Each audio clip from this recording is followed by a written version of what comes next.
हे शहीद गावाचं उरलेलं मी तुला अजिबात त्याच्या माझं डोकं तापलेलं आहे. तिला कोणत्याही परिस्थितीमध्ये मला हिला संपायचं नाही.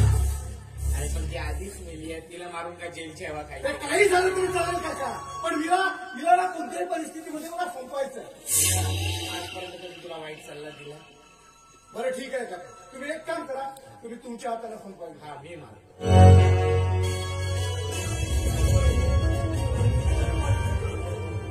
मी पाठ सोडते, मला मारू नका. मला आपण सोडू नका. आपण काय वाईट केलंय मला मारू नका. आता काय करतोयस तू? ते माझी कॉलर पकडतोयस आणि ते हिच्यासाठी? हीच माणसा, अरे तुझा मृत्यू तर परमेश्वराच्या डायरीत आधीच लिहिला होता. ते काय बोलला तू हिच्यासाठी? हो हिच्यासाठी मी तुला मारणार. तुला माहिती कोण आहे? अरे दुसरी तिसरी कोणी नसून या गुन्हा काकाची मुलगी आहे. मला माफ कर, मी असं नाही वागणार याच्यानंतर. मला माहित नव्हतं काका. माफी? अरे तुझ्यासारख्या घराचा पापी माणसाला माफी हा शब्द शोभत नाही. अरे आई घराचं मांगल्य असते, बाप घराचं अस्तित्व असते. पण बाप आपल्या पाखरांना चिमण्यांना दुःखात कसं बघू शकतो?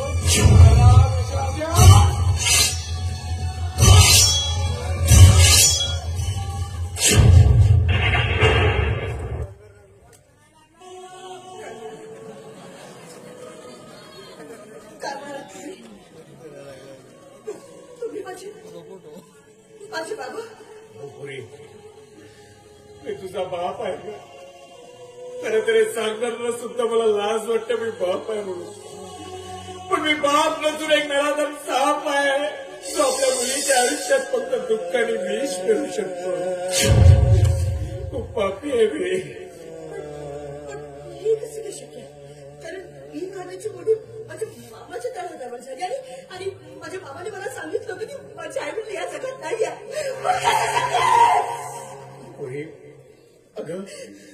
अगं मी लहानपणीच तुला पैशाच्या लालची पाय विकून टाकलं.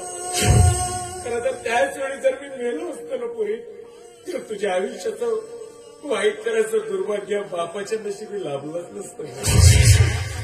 अगं ज्या घरात एका वेड्या माणसाला, एका नवऱ्याला तू सुधारवण्याचा प्रयत्न करत होतीस, त्याच घरातून या बापाने तुला हाकललं ग. पदोपदी तुझा अपमान केला, तुला दुःख दिलं ग पोरी. मला क्षमा कर पोरी. मी तुला आपला बाप मानत आहे आणि मी तुला आपला बाप मानणारही नाही. ज्या वेळेस तुम्हाला पैशासाठी विकत त्याच वेळेस मी तुझ्यासाठी आणि तू माझ्यासाठी कायम जसलेला आहे. तुला माफ करू? काही तुला माफ केलं. माझं गेलेलं आयुष्य परत येणार आहे. काय ना माझ्या माती दुःखाला लागल्या गेल्या तो पुसला जाणार आहे. काय ना का म्हणून तुला माफ करू मी? अरे या जगात माझा एकुलता एक म्हणजे माझा मामा होता रे. त्यावर तुला सुद्धा तोंड टाकायचं नाही, सोडलं नाही. का म्हणून तुला माफ ऐकलं जसं माझं आयुष्य जगतीये. मला जगू दे, तू जा. मला तुझं सगळं तोंडही पाहायचं नाही. तू बरोबर बोलली ग पोरी. अगं हा बाप एवढा वाईट आहे की तुला तोंड दाखवायच्या लायकीचं सुद्धा नाही उरलाय ग. खरंच काय या बापाने तुला खूप दुःख दिलं, वेदना दिलं ग पोरी. तुझ्या आयुष्याचं सार्थक करण्याची पण संधी या बापाला नाही मिळशील ना पोरी. कारण की हा बाप आता थकलाय स्वतःच्या दुःखामुळे. याला जगण्याचा अधिकार काही नाही समाजात. मला मरायला पाहिजे.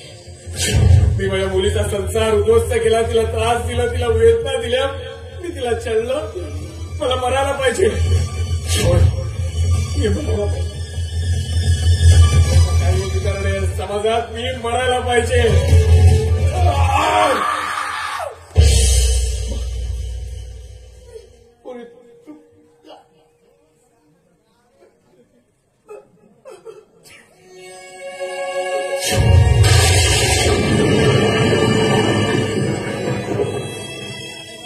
आजपर्यंत तुला खूप दुःख दिलं ग पोरी, पण आता नाही.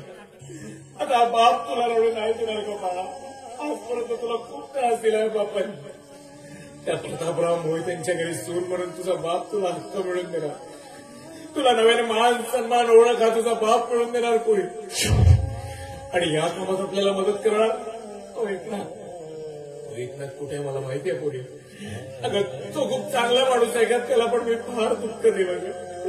तो आपल्याला मदत करणार. तू चल कोणी.